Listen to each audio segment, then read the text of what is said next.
Hello students, আজ আমরা class 12 এর ফাইনাল পরীক্ষার কিছু ইম্পর্টেন্ট কোশ্চেন নিয়ে আলোচনা করব। প্রথম কোশ্চেন আছে, দেখো প্রথমে এমসিকিউ দিয়ে আমরা শুরু করি। প্রথম কোশ্চেন আছে, এ বস্তুতে আধানের পরিমাণ -2 মাইক্রোকুলম ও বি বস্তুতে আধানের পরিমাণ +6 মাইক্রোকুলম, কোনটি সত্য? এক হচ্ছে F A B -3 F B A, F A B -f B A. 3 number আছে 3f ab -f ba और f ab = 4f ba। এখন আধান আমরা জানি কি নিউটনের তৃতীয় গতিসূত্র অনুযায়ী ক্রিয়া আর প্রতিক্রিয়ার সমান আর বিপরীত। যতই 2 আর 6 পরস্পরের 3 গুণ হোক না কেন, ক্রিয়া এবং প্রতিক্রিয়ার সমান আর বিপরীত হওয়ায় f ab = -f ba হবে। এটাই হবে আমাদের উত্তর। এরপর চলে আসছে 2 এর দাগে, দেওয়া আছে একটি সমান্তরাল পাত ধারকের ধারকত্ব c। ধারকটির মাঝখানে পাত দুটির সমান্তরালে একটি ধাতব পাত প্রবেশ করানো হলো, যার বেদ ধারকের বেদের অর্ধেক। ধারকটির ধারকত্ব কত নির্ণয় করতে হবে? তাহলে সমান্তরাল পাত ধারক আছে আমাদের, একটা ধাতব পাত প্রবেশ করানো হয়েছে যার বেদ বলেছে আমাদের ধারকের যে বেদ তার অর্ধেক। তাহলে ধারকের বেদ যদি l হয় তাহলে এটার বেদ l/2। তাহলে এই অংশটুকুর বেদ কত হবে আমাদের? ধরে নিতে হবে l/4, আর এটাও হবে ঠিক সেম ভাবে l/4।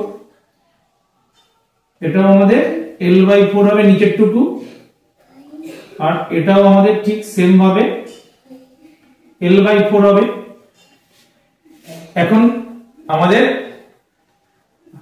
ধাতব পাতের ক্ষেত্রে প্রাবল্য শূন্য হওয়ায় এর জন্য কোনো প্রভাব হবে না, শুধু আমাদের এই অংশের জন্য ধারকত্ব, অর্থাৎ এই প্রথম অংশের জন্য ধারকত্ব যদি C1 হয় তাহলে সেই ধারকত্ব কি হবে?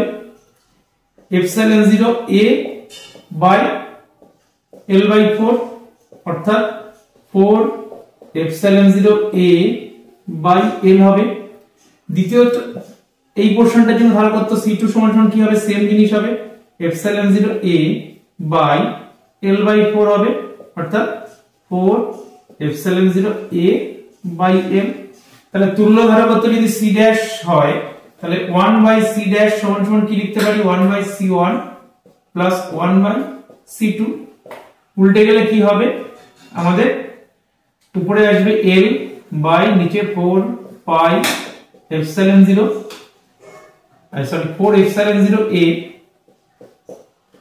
Plus l/4ε0a। লসাগু করলে 4ε0 হবে a হবে, l 12 হবে। তাহলে উপরে থাকবে l আর নিচে 2ε0a। তাহলে C' সমান কত আসবে? না, C' সমান আসবে 2ε0a/l।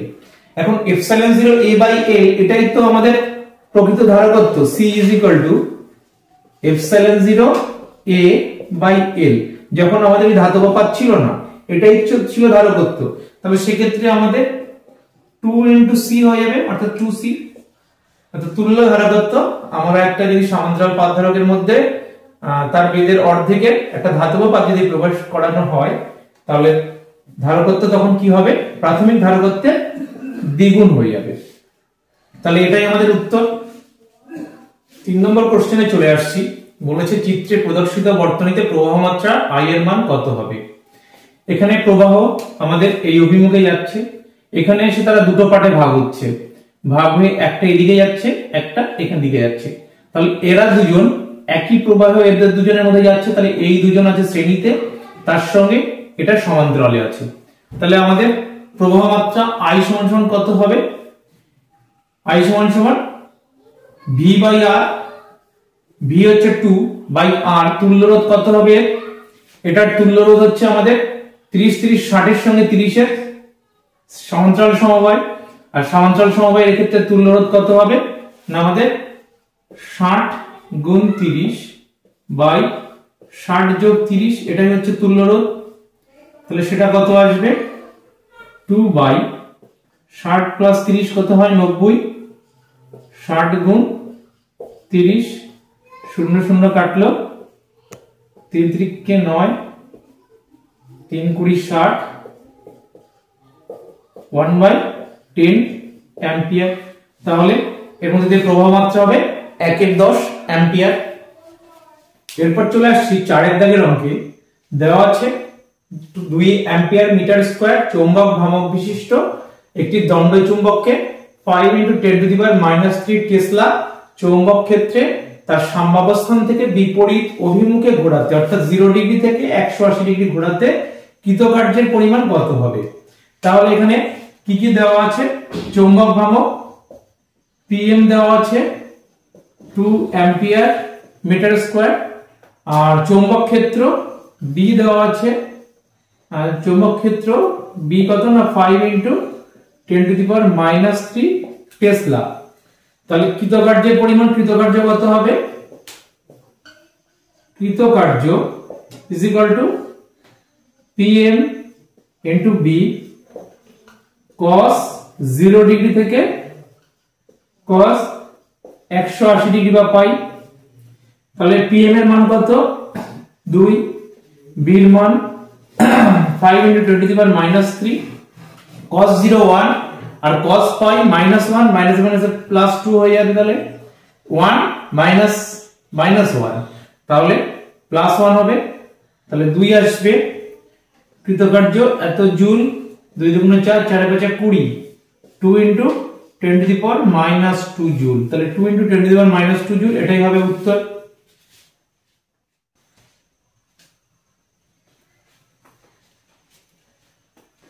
এরপর চলে আসছি 4 এর দাগের অঙ্কে। দেওয়া আছে 2 অ্যাম্পিয়ার মিটার স্কয়ার চৌম্বক ভ্রামক বিশিষ্ট একটি দণ্ড চুম্বককে 5 × 10⁻³ টেসলা চৌম্বক ক্ষেত্রে তার সাম্যাবস্থান থেকে বিপরীত অভিমুখে ঘোরাতে অর্থাৎ 0 ডিগ্রি থেকে 180 ডিগ্রি ঘোরাতে কৃতকার্যের পরিমাণ কত হবে। তাহলে এখানে কি কি দেওয়া আছে? চৌম্বক ভ্রামক pm দেওয়া আছে 2 অ্যাম্পিয়ার মিটার স্কয়ার, আর চৌম্বক ক্ষেত্র b দেওয়া আছে, আর চৌম্বক ক্ষেত্র b কত না 5 × 10⁻³ টেসলা। তাহলে কৃতকার্যের পরিমাণ, কৃতকার্য কত হবে? কৃতকার্য pm × b cos 0 ডিগ্রি থেকে cos 180 ডিগ্রি বা পাই। তাহলে pm এর মান কত?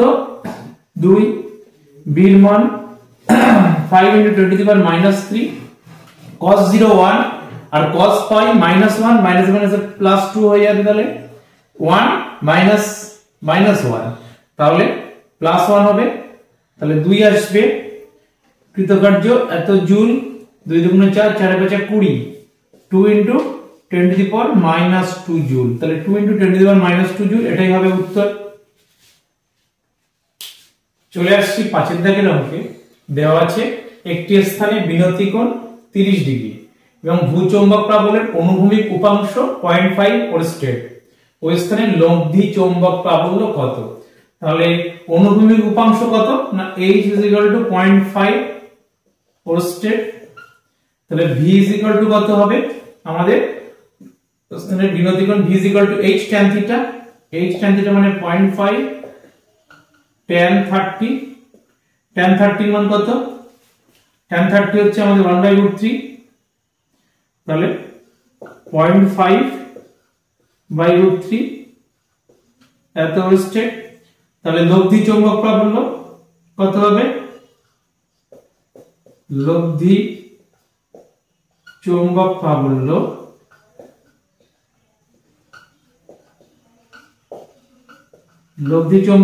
সমান √v² + h²। তাহলে v² কত হবে? 0.5।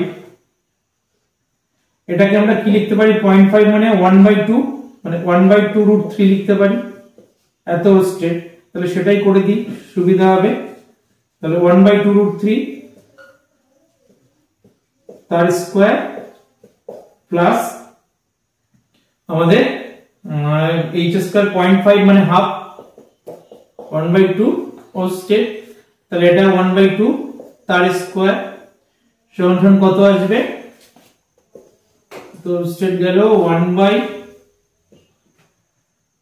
× 3 1/12 প্লাস 1/4 লসাগু করলে 12 হয়, তাহলে কত আসবে উপরে 1 প্লাস 3 মানে 4/12, 4/12 মানে 1/3 মানে 1/√3 ওস্টেড আসবে, ক্যালকুলেট করলে আসবে 1/√3 ওস্টেড। তাহলে ওই স্থানের লব্ধি চৌম্বক প্রাবল্য হবে 1/√3 ওস্টেড।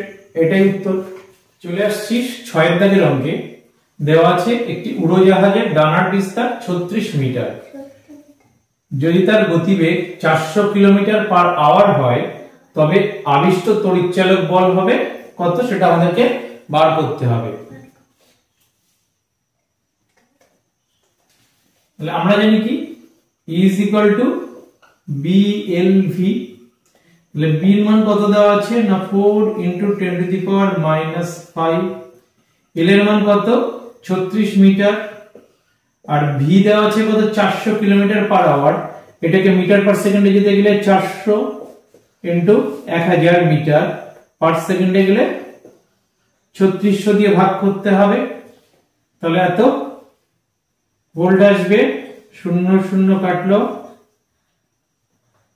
আচ্ছা এখান থেকে 36 কেটে যাচ্ছে, তাহলে আমাদের কত আসছে 4 4 16, 10 to the power minus 5 আছে আর 10 to the power 3 আসছে, তাহলে 16 into 10 to the power minus 2 volt, অর্থাৎ 10 to the power minus 2 মানে 0.2 ঘর আগে হবে 0.16 ভোল্ট। তাহলে এটাই হবে আমাদের উত্তর। তাহলে আবিষ্ট তড়িৎচালক বল 0.16 ভোল্ট।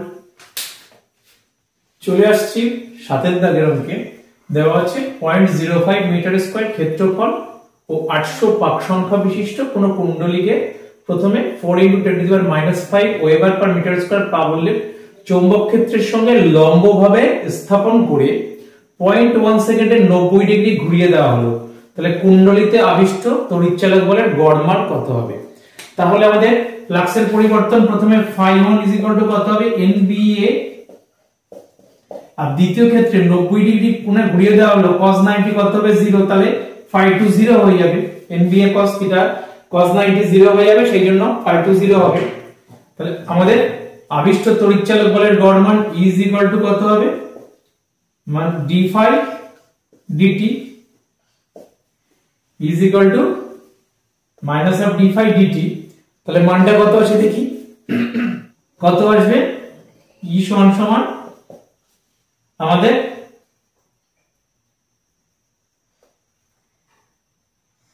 n কত আছে, n দেওয়া আছে আমাদের 800 পাকে, b কত আছে না 4 into 10 to the power -5, 4 into 10 to the power -5 আছে, a কত দেওয়া আছে 0.05, আর dt কত আছে না 0.1 সেকেন্ড। তাহলে এত ভোল্ট আসবে।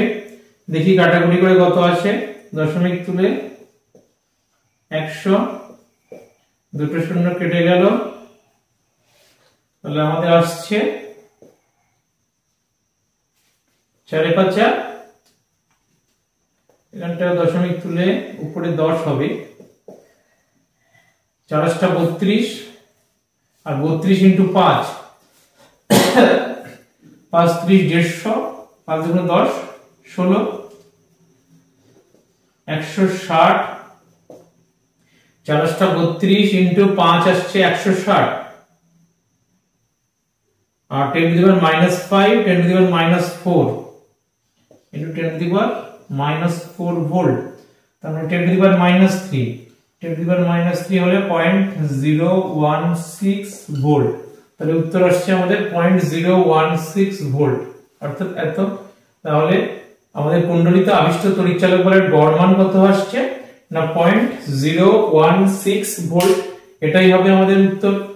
তাহলে কুণ্ডলীতে প্রাবল্যের চৌম্বক ক্ষেত্রের সঙ্গে লম্বভাবে স্থাপন করে 90 ডিগ্রি ঘুরিয়ে দেওয়া হচ্ছে।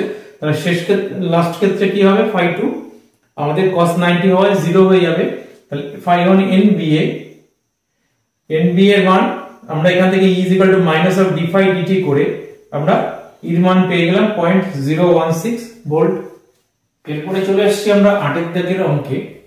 দেওয়া আছে কোন তড়িৎচুম্বকীয় তরঙ্গের 48 ভোল্ট পার মিটার বিস্তারের তড়িৎ ক্ষেত্র 2 × 1010 হার্টজ কম্পাঙ্কে স্পন্দিত হয়, উক্ত তরঙ্গের চৌম্বক ক্ষেত্রের বিস্তার কত হবে? আমরা জানি কি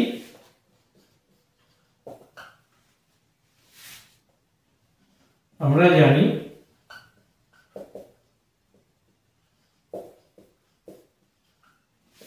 C is equal to E0 by B0, অতএব B0 is equal to E0 by C। E0 এর মান কত দেওয়া আছে না 48 আর C এর মান 3 × 10⁸, তাহলে 3 × 48, 16 × 10⁻⁻8 মানে 1.6 × 10⁻⁻7 টেসলা। তাহলে B0 এর মান হবে 1.6 × 10⁻⁻7 টেসলা। তাহলে উক্ত তরঙ্গের চৌম্বক ক্ষেত্র বিস্তার হবে বা চৌম্বক ক্ষেত্রের বিস্তার হবে 1.6 × 10⁻⁻7 টেসলা। এরপর চলে আসছি 9 দাগে। দেওয়া আছে √3 প্রতিসারণক বিশিষ্ট একটি প্রিজমের প্রতিসারক কোণ তার ন্যূনতম চ্যুতি কোণের সঙ্গে সমান। তাহলে প্রিজমের প্রতিসারক কোণের মান কত হবে? তাহলে চ্যুতি কোণ আর প্রতিসারক কোণ পরস্পর সমান। তাহলে আমরা কি জানি? আমরা জানি কি μ = sin a plus del m by 2 by sin a by 2। এখন আমাদের μ এর মান কত দেওয়া আছে না √3 দেওয়া আছে μ এর মান, sin a plus del m, তাহলে আমরা দুটোই যদি a ধরে নিই কারণ ন্যূনতম চ্যুতি কোণ প্রতিসারক কোণের সঙ্গে সমান, বাই sin a by 2 লিখতে পারি। তাহলে 2a by 2 কত হবে আমাদের না sin a by sin a by 2। এটাকে যদি আমরা sin 2θ হিসেবে দেখি তাহলে এটাকে লিখতে পারি 2 sin a by 2 into cos a by 2, আর নিচে আমাদের sin a by 2। তাহলে sin a by 2 sin a by 2 কেটে গেল, 2 cos a by 2 থাকছে। তাহলে √2 টাকে এদিকে নিয়ে আসলে কি হবে না √3 by 2 is equal to cos a by 2, और কি লিখতে পারি cos a by 2। তাহলে cos কতের মান √3 by 2 না cos 30 এর মান √3 by 2। তাহলে cos 30 এর মান যদি √3 by 2 হয় তাহলে a by 2 সমান সমান আমাদের 30 ডিগ্রি, অর্থাৎ a is equal to 30 × 60 60 degree. তাহলে উত্তর হবে আমাদের a 60 ডিগ্রি। এখানে আমাদের যেহেতু del m বলেছে কি প্রতিসারক কোণ ন্যূনতম চ্যুতি কোণের সঙ্গে সমান, তাই a হয়েছে। আর এটাকে sin 2θ সূত্রে ফেলেছি, 2 sin a মানে 2 sin θ cos θ সমান sin 2θ। সেখান থেকে আমরা sin a by 2 কেটে দিয়েছি, 2 cos a by 2, 2টা নিচে চলে আসবে √3 by 2 সমান cos a by 2। তাহলে a by 2 সমান 30 ডিগ্রি, cos ইনভার্স √3 by 2 করলে 30 ডিগ্রি হয়। তাহলে a সমান 60 ডিগ্রি, এটাই উত্তর। এরপর চলে আসছি 10 দাগে। 16:9 তীব্রতার দুটি তরঙ্গের ব্যতিচারের ফলে সর্বোচ্চ ও সর্বনিম্ন তীব্রতার অনুপাত কত হবে আমাদেরকে বের করতে বলেছে 16:9 তীব্রতার তরঙ্গে।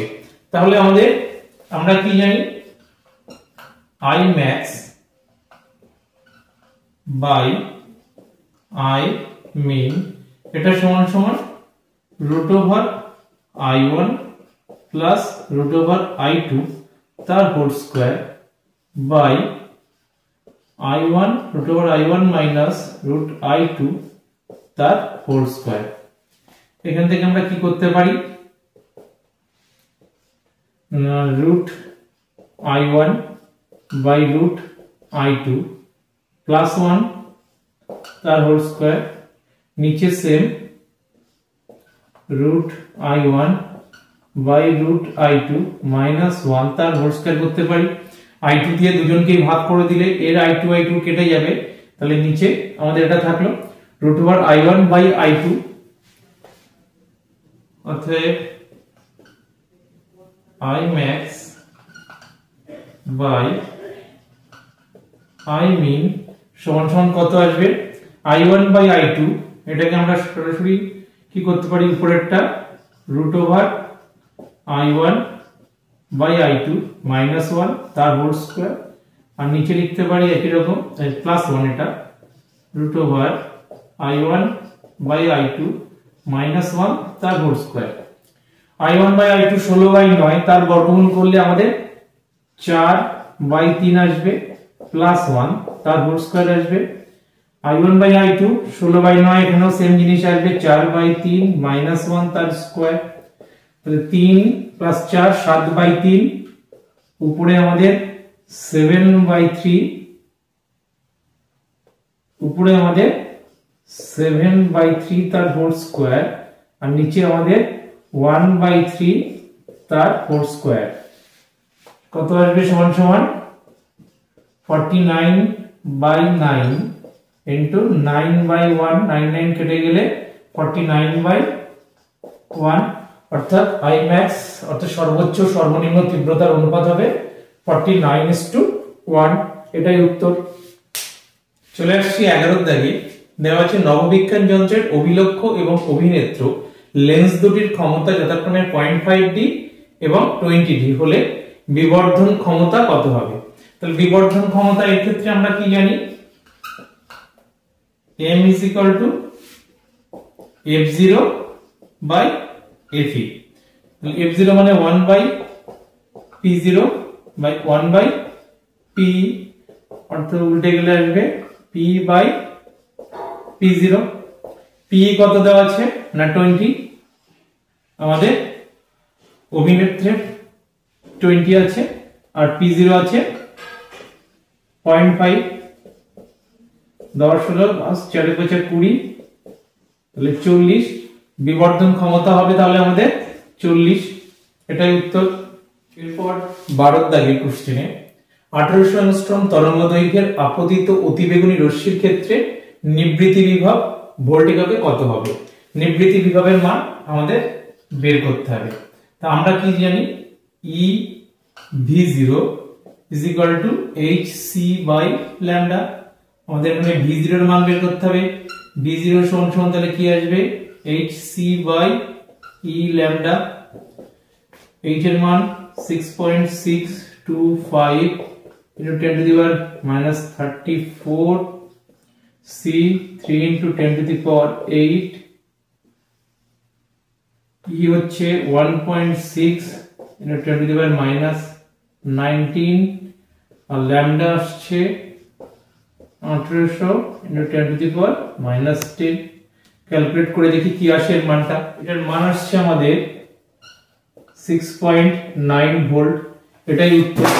এরপর চলে আসছে 13 দাগে, দেওয়া আছে বাহক তরঙ্গ vc সমান 20 sin 10 to the power 6 pi t, এবং তথ্য সংকেত হচ্ছে vm 12 sin 500 pi t। Modulation গুণাঙ্ক বের করতে হবে, আমাদেরকে মডুলেশন গুণাঙ্ক কত সেটা বের করতে হবে। তো আমরা জানি কি মডুলেশন গুণাঙ্ক, আমরা কি জানি, মডুলেশন গুণাঙ্ক সমান সমান am by ac into 100%। m এর মান কত আছে না 12, আর ac কত 20 into 100%, 5 20 100, 5 12 60, 60%। তাহলে মডুলেশন গুণাঙ্ক কত না 60%। এরপরে আমরা 1 নম্বরে কিছু কোশ্চেন নিয়ে আলোচনা করি, এত সময় গেল এমসিকিউ নিয়ে। 1 নম্বরে একটা আছে চৌম্বক বলকে কার্যহীন বল বলা হয় কেন। তা আমরা কি জানি, চৌম্বক বল F is equal to কি না Q into V cross B।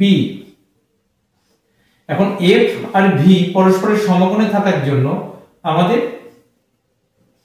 F dot V কি হবে, এফ ডট ভি হবে Q into V cross B dot V is equal to 0।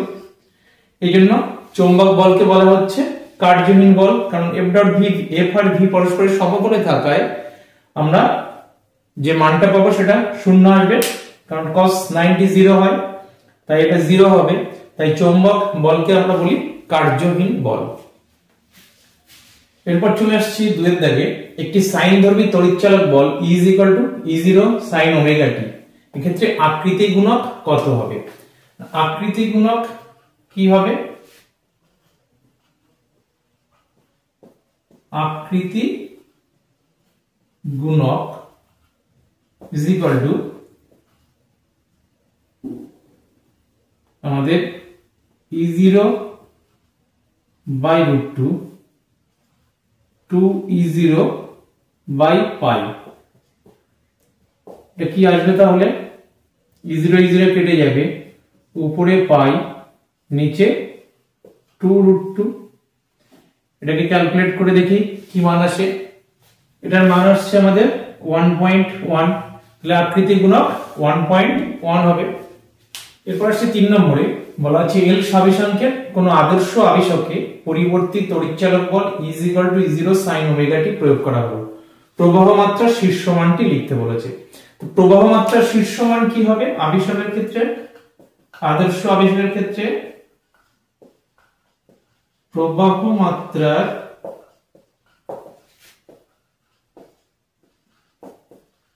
শীর্ষ মান যদি I0 হয়, I0 সমান কি হবে? E0 by XL।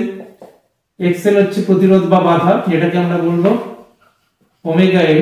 এটা হচ্ছে আবেশকের প্রতিরোধ বা বাধা অর্থাৎ রোধ, যেটাকে আমরা সাধারণ অর্থে বলি, সেটাই হচ্ছে আমাদের আবেশকের ক্ষেত্রে রোধ ওমেগা L। তাহলে প্রবাহ মাত্রার শীর্ষ মান হবে E0 বাই ওমেগা L, যেখানে XL সমান ওমেগা L। এরপর চলে আসছি 2 নম্বরের একটি অঙ্কে। দেওয়া আছে প্রদত্ত বর্তনী চিত্রের মধ্যে তুল্য রোধ নির্ণয় করতে হবে। আমাদের এখানে A ও B বিন্দুর মধ্যে তুল্য রোধ নির্ণয় করতে হবে। তো আমরা এখানে দেখি, এখান থেকে যদি কারেন্টটা ঢুকছে সেটা আমাদের আর ও আর এর মধ্যে দিয়ে যাচ্ছে একটা পার্ট এখান থেকে 2R এর মধ্যে দিয়ে যাচ্ছে আর একটা 3R এর মধ্যে দিয়ে যাচ্ছে। তাহলে R, 2R আর 3R তিনটেই A বিন্দুতে কানেক্টেড। আমরা যদি A বিন্দুটাকে লিখি,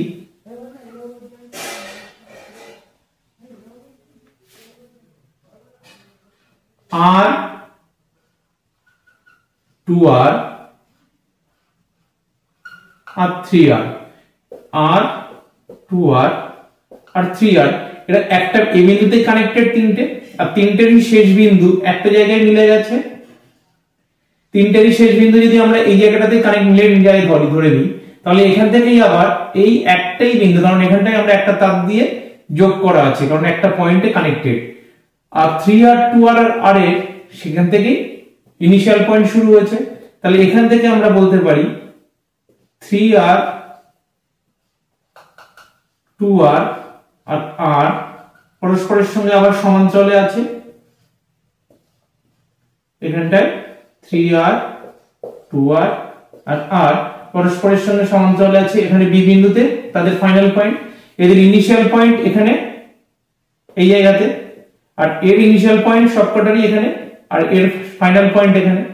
তাহলে R, 2R, 3R সমান্তরালে, 3R, 2R আর সমান্তরালে, এদের দুজনের আবার শ্রেণীতে আছে। তাহলে তুল্য রোধ কত হবে? R, 2R, 3R এর ক্ষেত্রে সমান্তরাল সমবায় তুল্য রোধ আমাদের কি করতে হবে?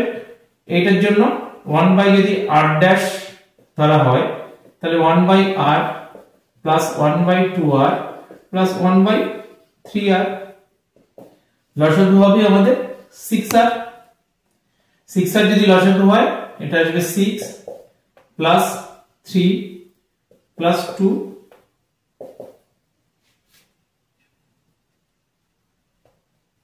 6 2 8 আর 3 11 বাই 6R। তাহলে R ড্যাশ সমান কত আসছে? সমান 6R বাই 11। আর দ্বিতীয় পার্টের জন্য আর ডবল ড্যাশ যদি ধরা হয় সেখানেও একই আসবে, কারণ সেখানেও 3r 2r আর আছে, তাহলে সেখানেও আমাদের আসবে 6r বাই 11। তাহলে এ ও বি বিন্দুর মধ্যে তুল্য রোধ, বি বিন্দুর মধ্যে তুল্য রোধ কত হবে না 6 হচ্ছে 6r by 11 plus 6r by 11, অর্থাৎ আমাদের 11 লসক হলে 12r বাই 11 হবে। এ ও বি বিন্দুর মধ্যে তুল্য রোধ, এটাই আমাদের উত্তর। এছাড়াও যে সমস্ত অঙ্কে তোমাদের অসুবিধা হচ্ছে বা যে সমস্ত প্রশ্নের অ্যান্সারে অসুবিধা হচ্ছে ফাইনাল পরীক্ষার জন্য, অবশ্যই কমেন্টসে জানাও, সেগুলো অবশ্যই আলোচনা করে দেব।